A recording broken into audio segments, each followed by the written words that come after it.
Hello, tourpreneurs, and welcome back to another episode of the Tourpreneur Travel Business Podcast. Today's topic is something that we hear about every single day in the Tourpreneur Facebook community. It's people wanting to know how to connect with and market to the world that goes by different names: short-term rentals, short-term lodging, the vacation rental, the holiday rental, and especially in this age of remote workers and shifting ways of thinking about where you live and what as a tour operator to offer these people living in these rentals, we thought that today's conversation would be excellent to have with two phenomenal individuals who are in the heart of this space.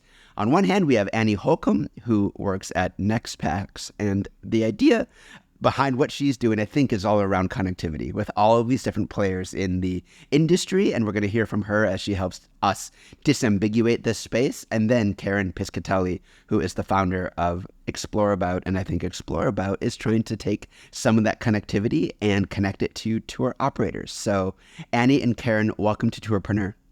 Thank you for having us. We're excited to be here.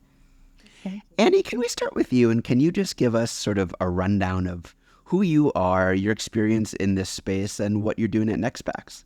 Okay, so I feel like I hadn't quite got this down to a short description yet, but I started in the industry in hotels in the 90s. I worked in sales and marketing and then went to a company that moved over into vacation rentals, developed a lot of vacation rental properties, managed properties. In our heyday, we had about 3,000 units under property management, but on rental management around 1,500.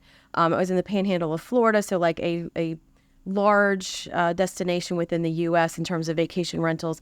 Cut my teeth in that market as far as vacation rentals, and then had a frustration with one of the OTA partners, Expedia, that I worked with, and said, "You don't understand my business." They said, "Well, okay, maybe you should join our team." So I took over where the market manager that I had complained with for years, took over his market, and was able to get into the distribution side of the business. I worked there for 4.5 years, and then ultimately moved over to channel management. I did have a brief stint about 6 months ago for 1.5 years at Marriott Homes and Villas, and now I'm back in channel management with NextPax. So that's what I do, is I consult with property managers to get them connected to the wide world of distribution.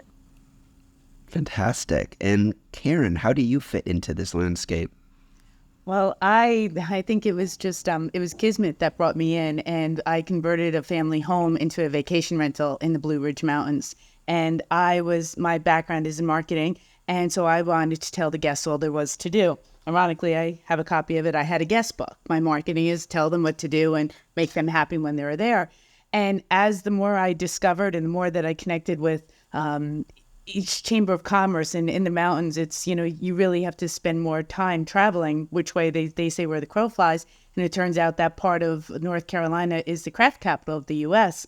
So I was working on the cabin, and then I was coming back to my day job in Greenwich, which it's all about the activities that are on the water. And I realized it's so hard to find how to really, that one place to find the unique things to do that are off the beaten path.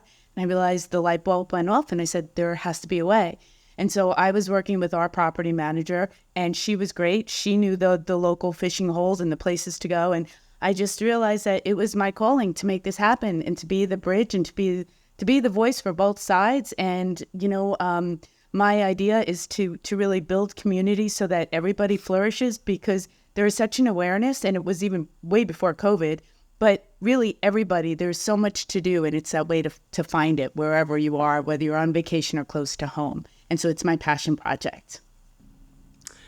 It sounds very mission-driven. I love it. You even brought your guest book. So finally, I am here with Peter Syme, my co-host. And Peter, I'm going to toss it over to you, and I want actually you to begin by just talking through your experience over the years working as a tour operator and understanding the evolution of the short-term rental market.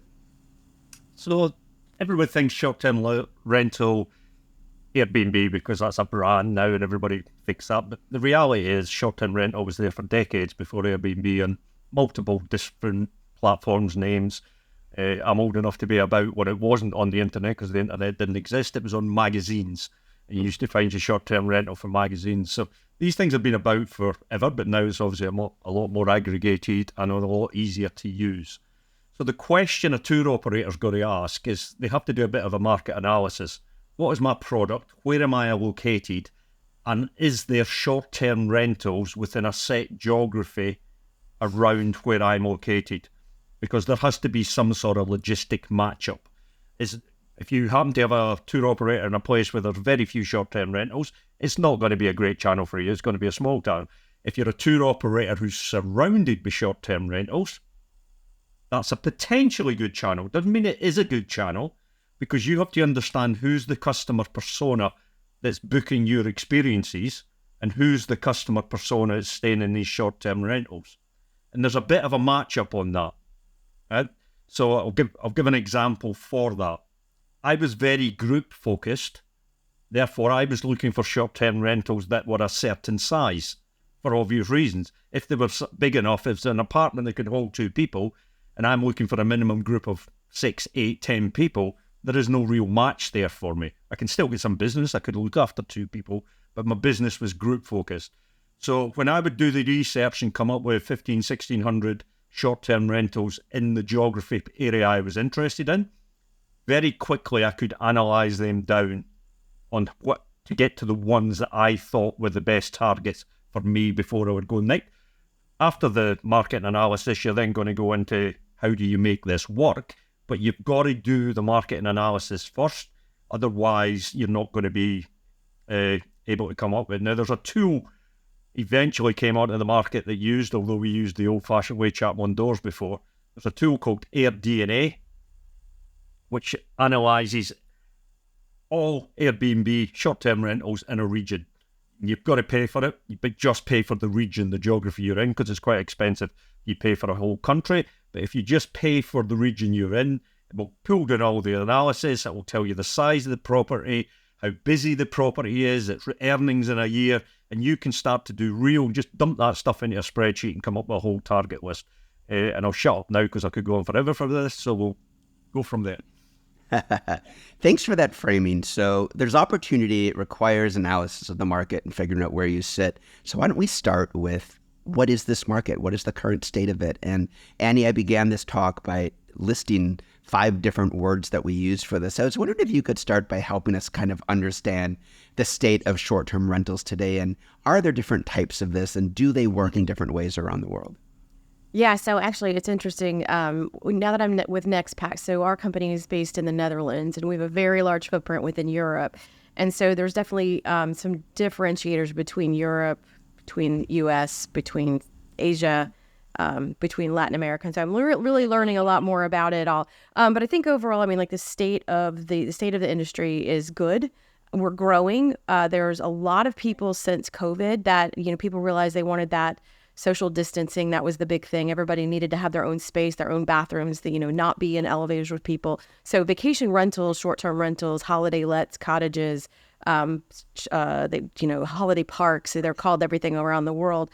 They just grew and grew and grew, and more people got into the space. So it's become a little fragmented, really more so, I think, in the U.S. probably than in other countries.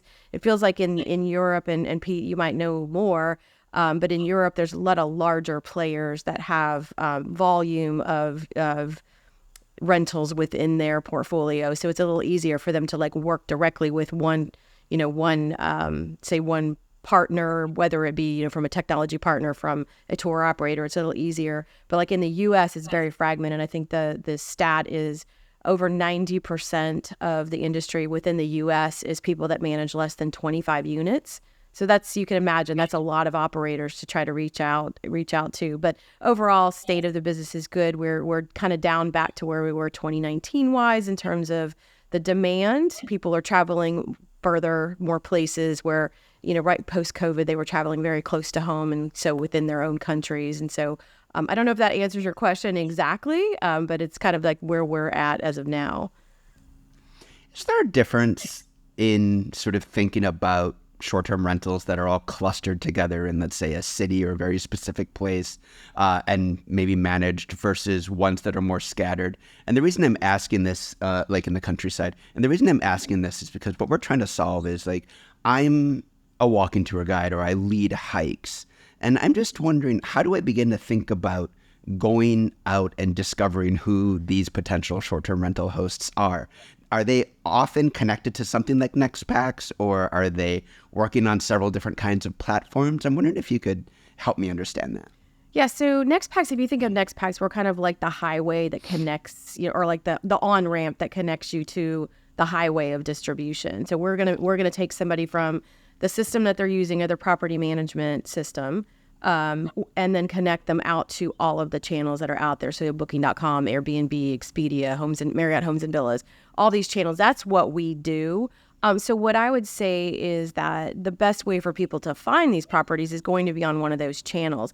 And a lot of it depends on also where you're going in the world. Airbnb, Booking.com, Expedia, they're global, but there are niche channels that are very specific in certain areas of the country that they only list within certain areas, or they only list certain types of properties. So I think kind of knowing what the persona is of the customer that you're trying to fill to answer their need. So what type of property they're looking for and the destination, and you can kind of drill into where you would go. But I think if you went to the big four, if you will, so again, Expedia, Booking.com, Airbnb, and VRBO, those would give you kind of the broadest view of all the properties. Then you can drill down from there. But overall, that's exactly where people would go to find those properties. And I guess really then what you're recommending is almost reverse engineering the idea of the customer profile that is booking these various different types of places. Yeah, I think the customer profile comes from the property management manager themselves. Like they're going to go to the channels that fit what the type of customer they're looking for. But if you're an actual customer, you're going to go to a channel somewhat generically to be looking for, a destination that you've chosen, and then drill down into what type of property you actually want. Then, I would also say one thing that, is definitely from the property management side, they should also be listed on their destination website. So the convention visitors bureaus, the DMOs, the chambers of commerce, they're going to have listings as well. And so if you know the destination you want to go to, say you want to go to Orlando, you're going to go to Visit Orlando's website, and then you can find the actual property managers themselves and book directly with them and get some information. But I think like the initial start of your search does, the OTAs, the online travel agencies, can help you get you to drill down in within a destination that you're looking to, or even find that destination, because you might want to say, oh, I want to go hiking, but where do I want to go hiking? And then it can help you find those destinations from there. So Karen, that's a pretty vast landscape. These OTAs have a huge amount of inventory. What are you doing to help figure out how to connect that inventory to tours and activities? Can you break down kind of what your project is? Well, because I saw the need and how hard the property managers are working in the field, and as Annie said, how many, it's a large percentage, it's 90% on less than 20 of the vacation rentals. It really is personalizing it with each of the property managers. And so really our approach, that's why we're looking to bridge and to be that voice, as I'd mentioned earlier, because we want to actually be the connector. And how we're doing it is to incentivize it. And so we have a reward program so that when a property manager, when they recommend a tour operator, they actually can get a bonus back when they come on the site, and the same way can also be achieved if a tour operator says, hey, you might want to know this property manager, if they're not already with the PMS. So we have the rewards flowing both ways, because we want everyone to be recognized, because there is so much personality, and it is there's that repeat traffic. I'll look at the East Coast as an example, whether it's halfbacks or fullbacks from North Carolina, from New York to North Carolina to Florida. And even to Pete's point before with those groups and how that's changed, you have the multi-generational users. So you want to make sure that everybody that's staying in the vacation rental, that they have something to do as a group.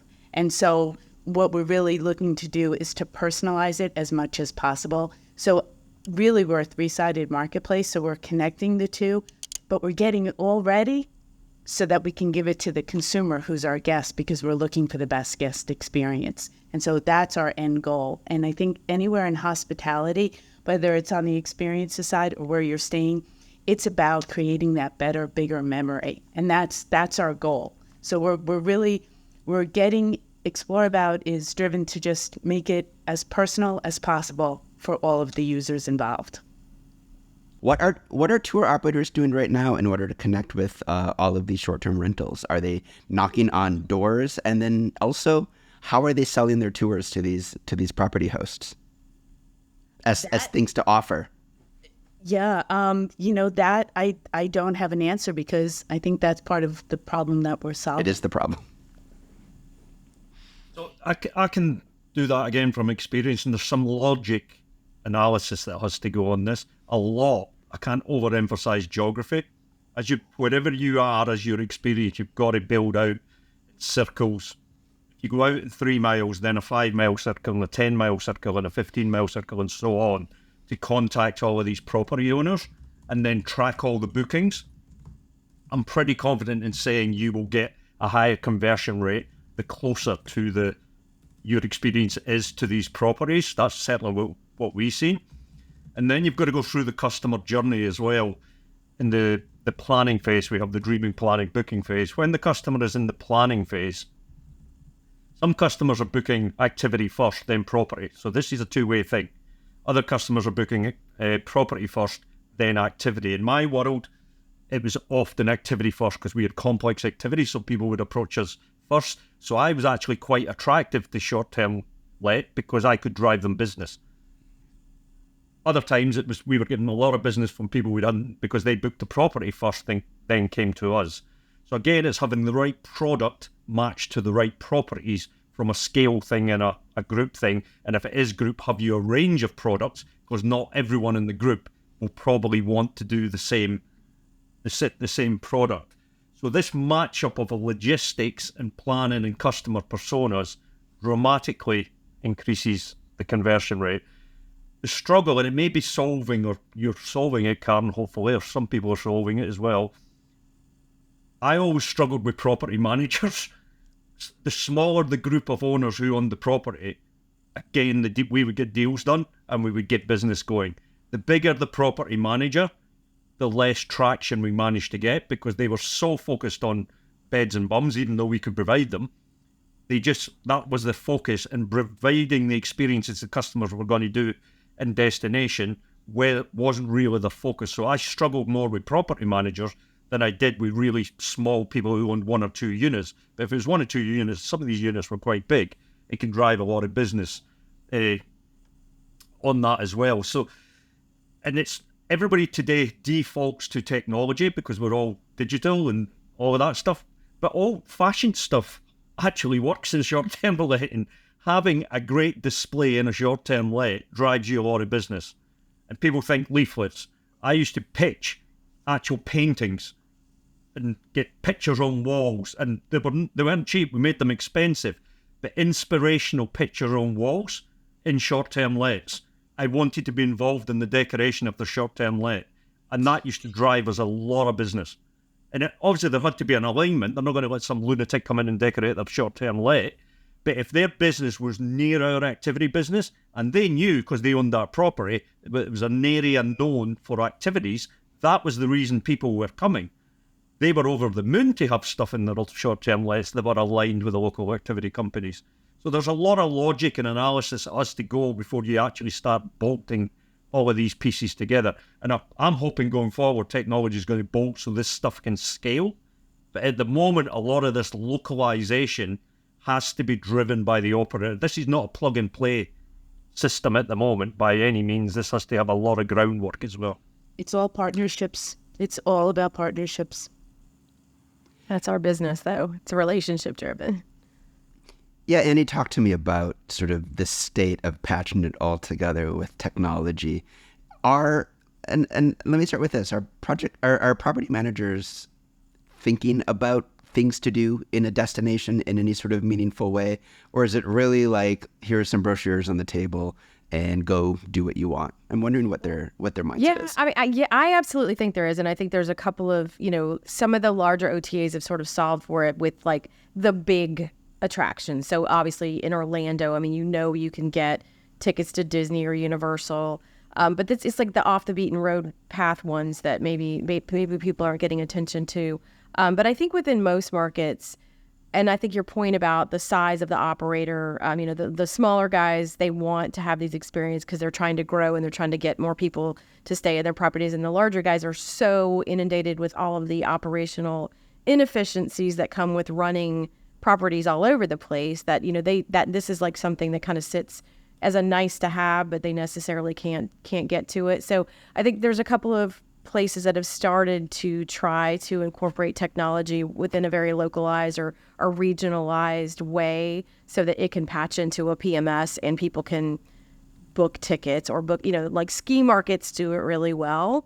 Ski markets can sell lift tickets and ski passes and those type of things. And they know that they have to have that in order to optimize their bookings. But I think as people are looking for more experiential travel, there's definitely a need to be able to tap into technology to streamline how you can upsell it to a guest, to offer it to a guest, and to, again, stand out against the big thing that operators are always looking for is how do they stand out against their competition? It's like it's service, absolutely, it's location for sure, but a lot of it can be just like, is somebody offering them a little bit extra to do while they're here? Are they suggesting things to do on a rainy day? Or are they suggesting things to do?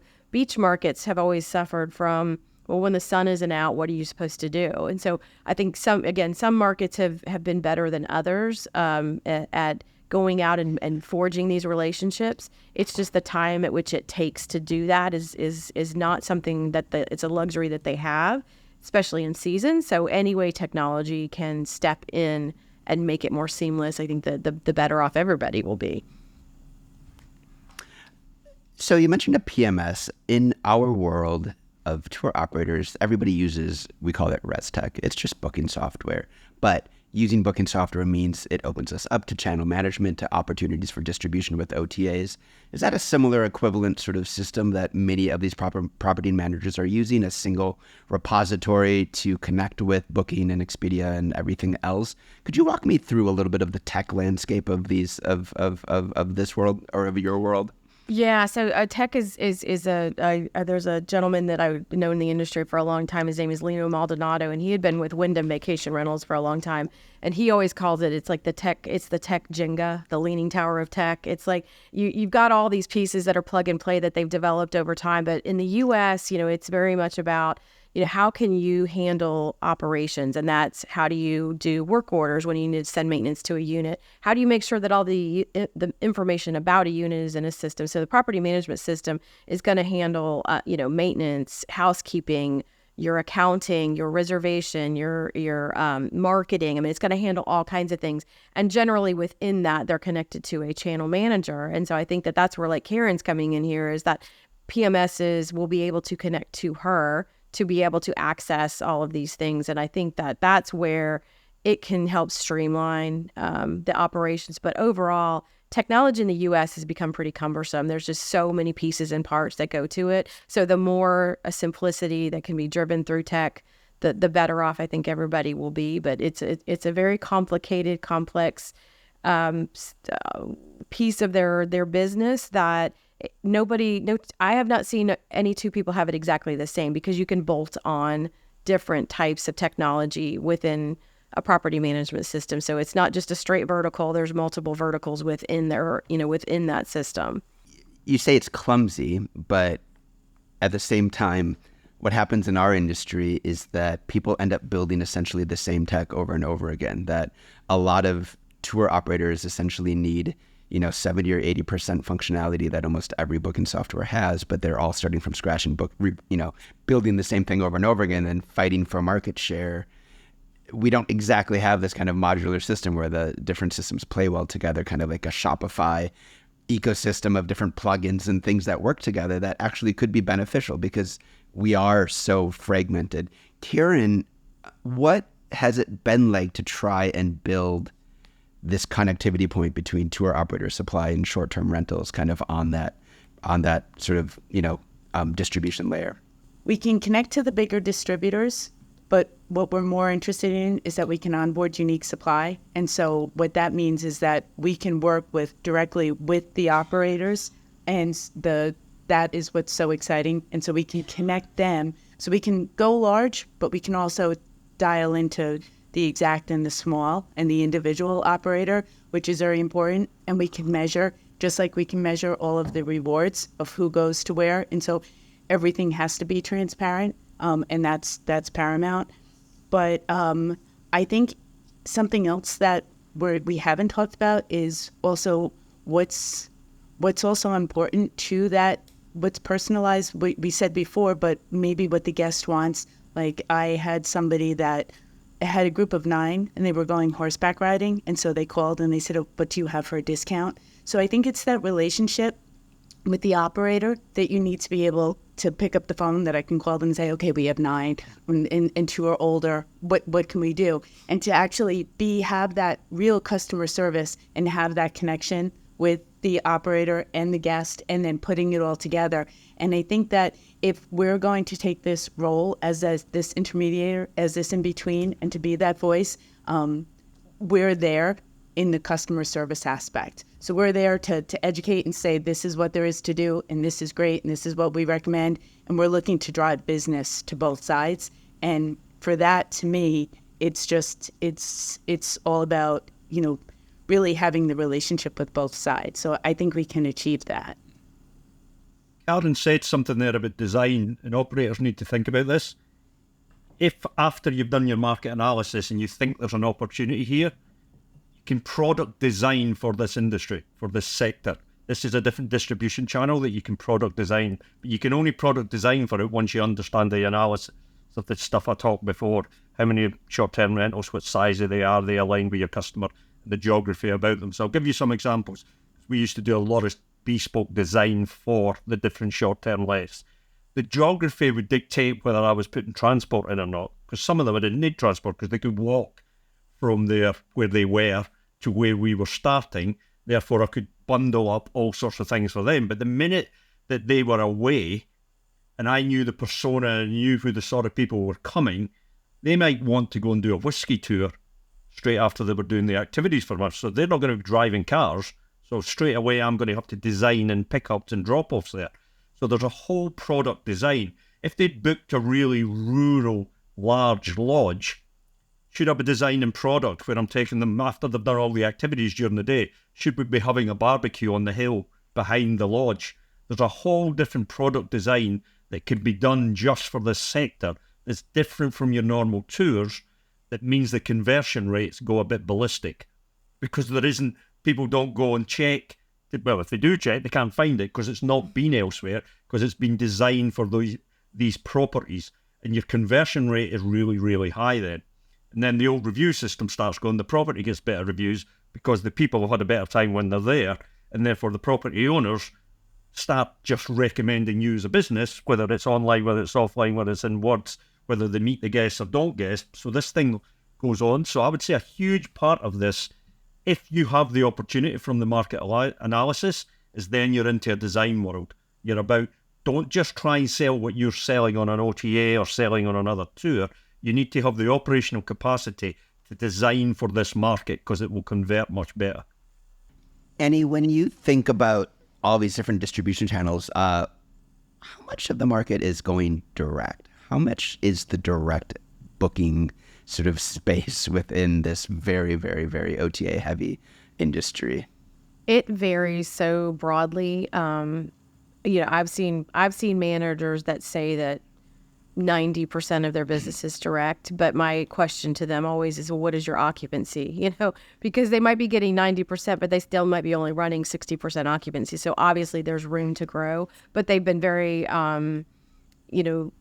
they're thoughtful and focused on driving direct. So it can vary widely from destination to destination. I would say like a market like Orlando is very heavy OTA because it's just you're pulling from so many regions in globally. I mean, so you have to be on more channels. But a market, something like the Outer Banks of North Carolina, as an example, that's a market that people have literally been going there. I mean, I grew up going there every single year that I was growing up. So people go back year after year. So they are booking direct with a property manager. So for a long time, a lot of those markets weren't actually on OTAs, so they couldn't be found unless you really, knew how to hunt either for a travel agent that could find it or a destination website. So it can vary widely, but I would say, in most areas, it's probably, a 60-40 split in terms of direct versus what they're getting from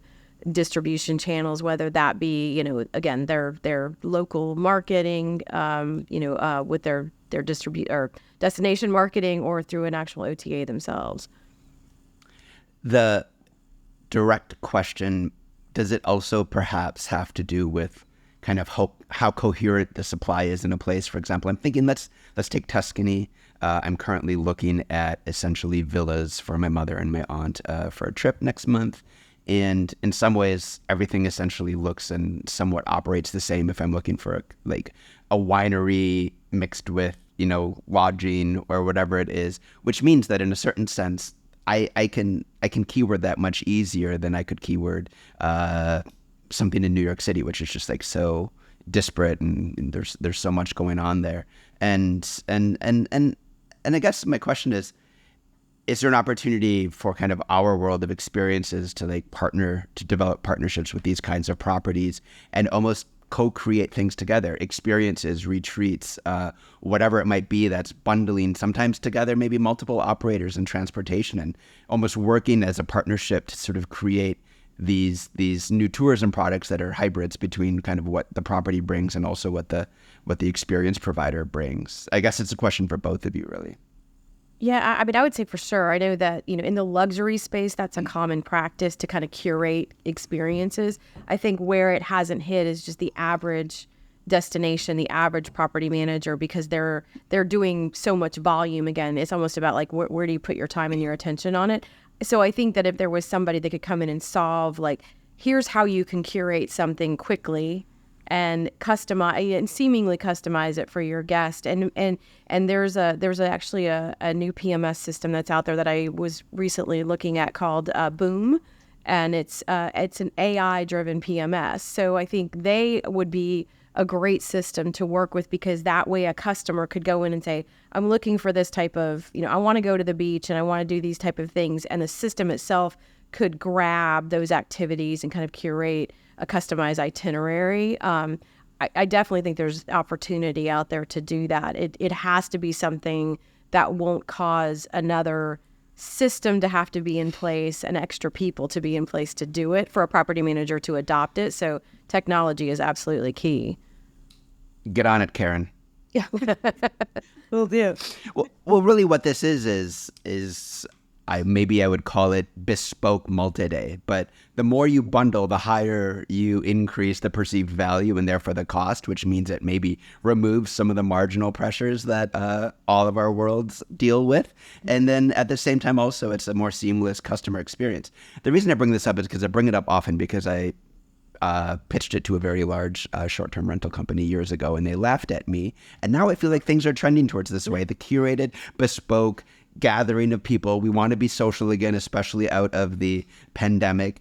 These are products, though, that don't exist as a brochure product, sort of book this with a bunch of strangers, or this is my set way of doing it. But there are these new technologies. First of all, things like Boom that are using AI to kind of do the heavy lifting. And then there's marketplaces that you're developing. You don't have it yet, Karen, but developing the idea that all of the supply is saying, listen, if you're all together, then we can combine and curate this in ways that make sense for a variety of customers without a lot of extra heavy lifting or manual work. Am I barking up a right tree, a wrong tree, a weird tree? It's spot on, and it's actually what's in demand now. I mean, even now they're saying that all the reports are showing that small group travel, that's the trend. That if it was ever strong before, it's really strong, and that's where everything is going. But it's about, we've all seen that there's so much more to do and getting creative. Even when we started with Explorabout, it was or the concept was, are you looking for something to do? Oh, do you need a place to stay? Okay, you have that. Oh, do you want to make it better? Do you want to, we saw the need back then years ago where you could hire companies that would come in and bring Christmas and decorate for the holidays. And I have a friend who actually even has a house in the Caymans, and they have all the presents decorated. So anything is possible. It's just about, even what Pete was saying before, it's how you're going to geo-target and how people are getting the most use of their time and their enjoyment. And so I think that there's a huge opportunity. So one of the tactics I used, and this is once you've got some short-term let partners. So you've got your list, you've done, this takes time. It's going to take a year, 2 years to get the partners working. You're getting some volume coming into your tour operating business, and your spreadsheet of partners is changing because you've now got them ranked by who's providing you with the most business and how much business you're providing back the way. The next stage I went to, I started then, we would be always investing in video of our own experiences. So I started just going to my partners and said, look, I've got these guys I'm paying to do video anyway. Can I just come and film your properties as well? And I've got some guests coming from you anyway. The guests always let us film anyway. We'll just make a thing that your property's in. And suddenly you've got video assets of the property, your activity, and their guests. And you then go and show them to the property owners. And the obvious thing they then ask you is, could we have that? So we ended up with all of our product on lots of these short-term let properties. Now, some of them are, like, we had a property manager that had 90-something lodges, which was 400 and odd beds. And then suddenly all the product on their websites on video is us. Just because I invested, which I was spending anyway, I was filming us anyway, just another day's filming to go and film the property, merge it all together. We just went down the list of this. So there's a process over many years here. Once you get these relationships, you can really make these things sing and dance. And I keep coming back to this, it always looks unique. It always looks different from what you find in OTAs. Because I couldn't put my packaged bundle properties on OTAs because it just didn't work like that. I wasn't allowed to. But via the property managers, obviously I could put it on there. They loved it. So there's different product here, just using your existing product, bolting it up with other stuff, getting these deep relationships that can really drive, to give you the operators listening an idea of volume. That one short-term let manager who had 90 odd properties was driving us more business in a year than any OTA. It sounds like there's an opportunity for both more creativity and more partnership building on both sides of the equation. And it also sounds like tour operators and property managers have a similar syndrome, which is, I'm too busy to handle 80% of what I need to do, much less the 20% nice to haves at the end. So it sounds like it takes some repeated efforts at building these partnerships and continuing to show up, perhaps, even if they understand the value proposition very quickly. Annie, lots and lots of talk about remote workers, about how that's changed sort of lodging habits and travel habits. And Brian Chesky years ago was like, this is changing everything. We're leaning into this deep. Was it a bunch of PR, or is this really moving the needle? Is this a new customer behavior? And is short-term rentals really adopting anything new to meet this demand? Or is it kind of just a lot of news No, articles? I think it was, I definitely think it's slowed, but I for sure think that it's a market segment that emerged from COVID, and it still is here, but not maybe in the volume, because there is, for sure there's a movement to get people back to the office. So some companies have done that. But I think that, a lot of the younger travelers, they are pushing back on that, and they want to be able to be remote. So they want to be able to travel. I know, my company, we actually have for the European, staff, they can work remote for a month at a time. And so they can put that in their, not vacation, but where they can actually be remote for a certain period of time. So I do think that is still a thing. I do think that, maybe, again, it's not as big as it was coming out of COVID, and it might slow down a little bit more. But the fact that there are channels now that are in what you would call midterm rentals, they're doing 30-day rentals at a time, where, it used to be you were either short-term or long-term. There was nothing in between. But now you can actually go and you can rent a house for 30, 60, 90 days. And that just wasn't something that was a thing. So there are channels that focus on that. There are property managers that have that worked into their marketing campaign to, in specific markets. Is it going to work everywhere? Of course not. But I think that there's certainly pockets of opportunity and places that are still seeing the benefit of that kind of trend. You have over, I think, 150 different distribution partners kind of that you work with or that you connect with. We know the big ones. Is there anything surprising in the mix or anything that kind of surprises you personally as something unique or different that we don't often think of as an opportunity in this space? Well, I think, it's interesting. I think that just being able to have a channel that speaks to a specific type of customer, there's more of that than there has ever been. There are channels that focus on people that travel with their dogs. There are, ones that focus on people that want to go to, Pete definitely needs a house for all his dogs. There are ones that focus just on people that want to go on, holidays that are in tree houses. So I think that there's a lot of people are looking for unique experiences, and the channels are starting to be built and starting to adapt to that.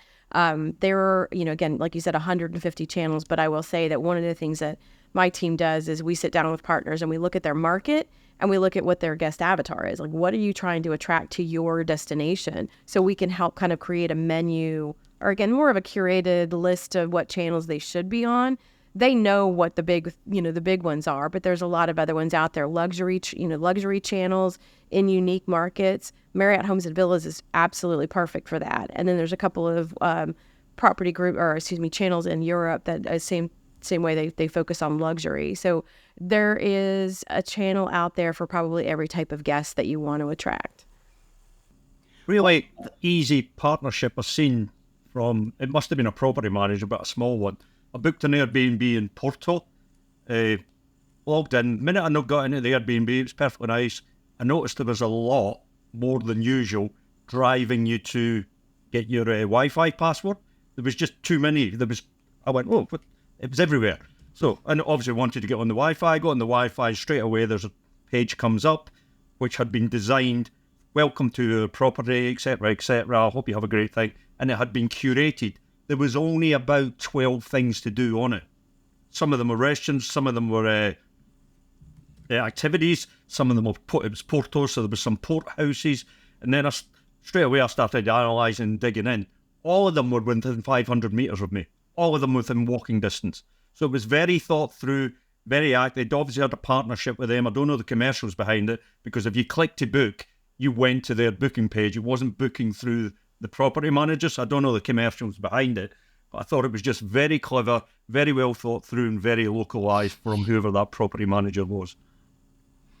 Airbnb spent a lot of effort trying to curate this local, unique, special supply of experienced hosts, and they've got this sitting duck customer, and that's the leg up that any property manager has or any short-term rental has, is like it's a captured customer. So it's like, let me feed you things to buy. What has been the disconnect, and what are you learning kind of from the way Airbnb experiences keeps relaunching without it quite reaching the levels that Airbnb would like it to? It's a strategy disconnect. It's not a technology disconnect. It's a strategy disconnect. The tech can fix it. They've got the ability and the brains and the tech and the money to fix it. The strategy is broken.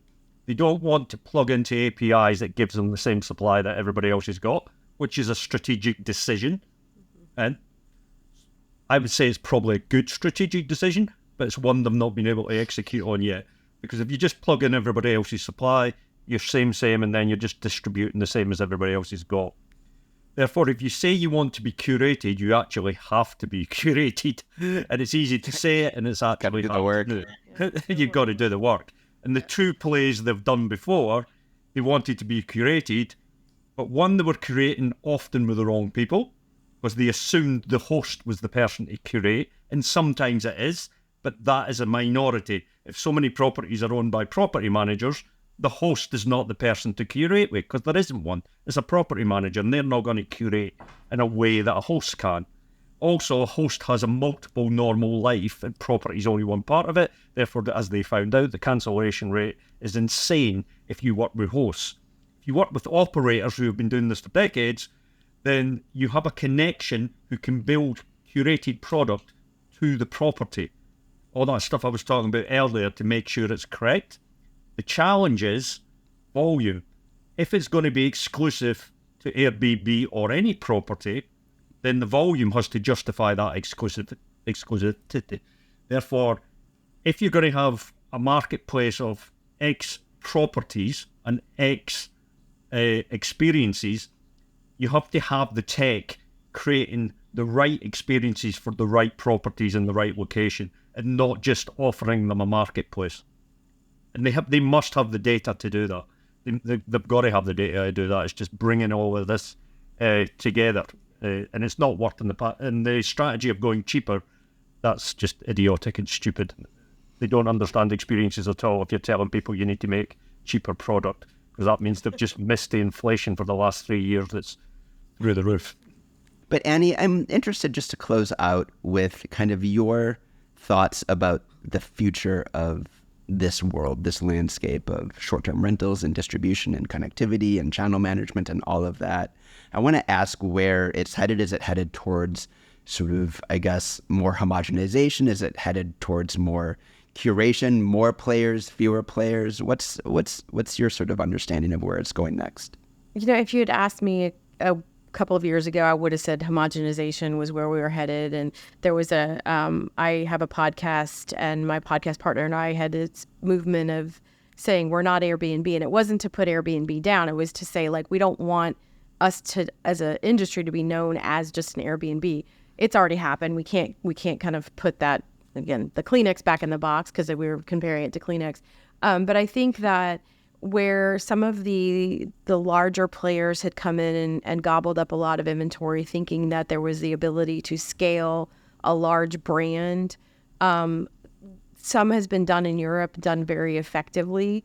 But I think that it's also been done like just in a smaller area. So not just this, the United States is a very broad area. And that's really where I can speak to. I think that having more regionalized companies that can offer different services is where it's going to get back to. But I do think that there is a push to have standardization. So kind of following in the hotel footsteps of that, if you stay at a Marriott in any city, you know by brand what you're going to get in terms of the basics of the service and the amenities. And so I think that there's going to be some of that, but I think that that's also what makes vacation and short-term rentals unique, is that no two rentals are exactly the same. So it is very hard to standardize it at a level that the guest would know without a doubt you're going to get the basics of services. But I think, again, what Marriott entering this space and what some of the other hotel brands entering this space are trying to do is level up how operators think of their business in terms of just the basics. Again, offering toilet paper and tissue and linens, and those are just things that you would want to see. So I think some standardization is going to happen, but I think that it'll continue to be unique stays everywhere. But I think the opportunity to bring in some of these curated experiences in the mid-level rental market, as opposed to just only the luxury market, is going to be something that's a big opportunity for us down the road. Does budget even exist anymore?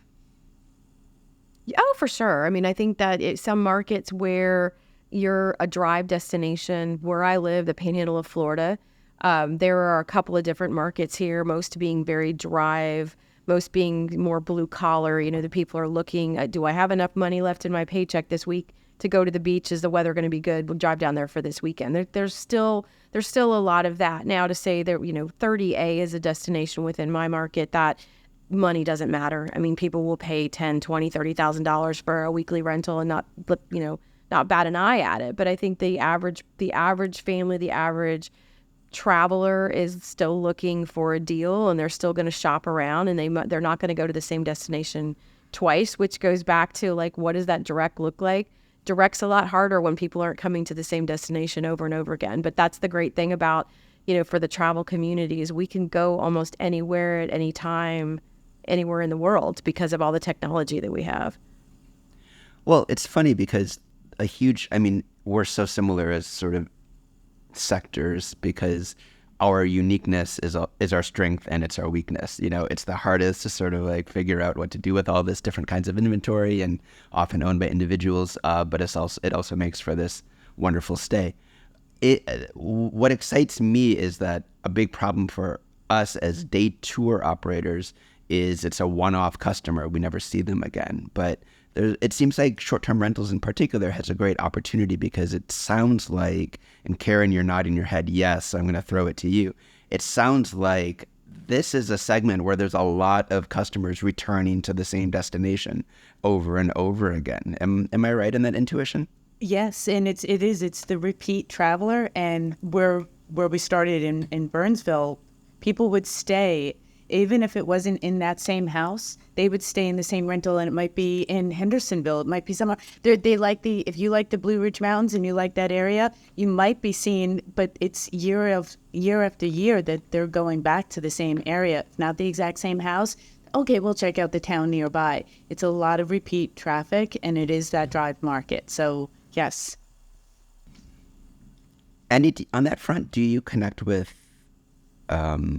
timeshares as well? These kinds of people who are forced to go back to the same place over and over again? Yeah, we do have companies that we work with that do have timeshare. The challenge with timeshare inventory is that it's not always out there to be booked because, you know, it's only available to timeshare owners all the time. It becomes that last minute where they haven't sold or nobody's traded in their points that it becomes available to the general public to be able to book. So timeshare inventory is a little harder to tap into for distribution because the distribution channels want to have consistent availability, and timeshare doesn't always have that. But yeah, absolutely, the timeshares are out on distribution channels, and we do work with some.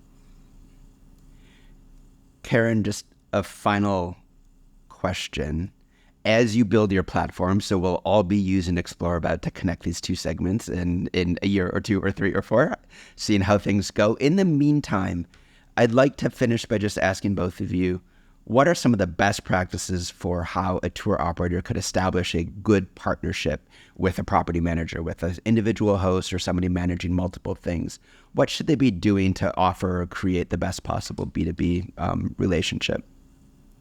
Well, I like Pete's idea about coming up with creative approaches. It's knowing your market, and it's what else might be alluring to somebody that may not be aware of. And so it's when you were saying just, it's not just the activity, it's tack on, if it's a picnic or if it's whatever might make the experience easier to get to. So if you're coming from Manhattan and you want to go on a day boat cruise with the captain, as you said, include the car ride, include something else. It's about a creative package. And so if somebody isn't even going to take that, at least they have a couple of ideas. If you give them a choice of 3 and they take 2, there you go. I love that. Annie? So I would say simplicity. Just keep it so the property manager doesn't have to do a lot of work. If you would go in with a couple of menus of, what you can put together and offer to be that point of contact, because then their reservation stuff is very likely to, you want to do experiences, let me transfer you over to the person that does this. The property manager is not looking for any more work. They're looking for less work. So any way that you can make the process simplistic. But I do think that, kind of to the point of, what you said about, or Pete said about Airbnb not wanting to tap into the same distribution or the same inventory that everybody else has. That's true too in a market. Don't go to every single operator offering the same thing. Pick a couple of them that you want to work with and start there. Because if everybody's getting the same thing, it becomes same, and nobody's able to stand out. And then they're not going to be promoting what you do have to sell. I love that. Pete, the thing that scared me the most this hour of our discussion was the fact that you were running around rural Scotland decorating people's Airbnbs. So maybe apart from that advice, what are your sort of final thoughts to kind of understand our conversation today? This is really simple. Bribery. So Bribery here. These things are humans. Like you're dealing with a property manager or someone who just has one Airbnb, they're humans, get in contact with them, invite them on your experience for free, get them out and doing your experience. I'd get pushback on that because our experiences are often at the extreme end, so they wouldn't want to go. So I'd say, well, here's some free tickets for your best customer. You can bribe your best customer, or whichever one you want to close. But you've got to get that connection, get them to experience what you do, or if they're not going to experience it, get people who their customers to experience it and give them feedback. Because once you do that and get that connection, you're off and running, and then you can get into other stuff we're talking about, specific design for those properties. But you've got to build that connection. This is not a plug and play, stay and play and stay model yet, because we haven't got all the tech working as such. This is still at the basic building blocks of human connection. I do believe it will be all plug and play going forward, because it's such a massive, huge opportunity that's been underexploited, but we're not there yet. So it's back to old-fashioned human connection and making these things happen. Well, Pete, I'm going to Italy next month, so if you have any experiences you would like me to try, let me know. I'll be happy to take free tickets off your hands. I don't know if you want the experiences Pete would recommend. Annie, I'm you game might... for anything. Famous last words. Yeah, that's true. I don't know. My husband might not agree. I will also be in Italy next month, so maybe we'll continue the conversation overlooking a vineyard with a little glass of wine right before you get on a motorcycle hot air balloon adventure experience that Pete has booked for you. Hot air balloon sounds lovely. No, you're on a motorcycle and it's tied to in a a hot hot air balloon. balloon. Oh, Yeah. okay, probably not. Annie, Karen, Pete, thank you for this incredible conversation. Karen, best of luck as you continue to build in this space. It's much needed. And Annie, your insights and help in all of us understanding how this space works has been invaluable. So our community thanks you. And for more information on NextPax, on Explorabout, on Peter Syme's terrifying adventures and his decorating tips for your Airbnb, all that and more on tourpreneur.com.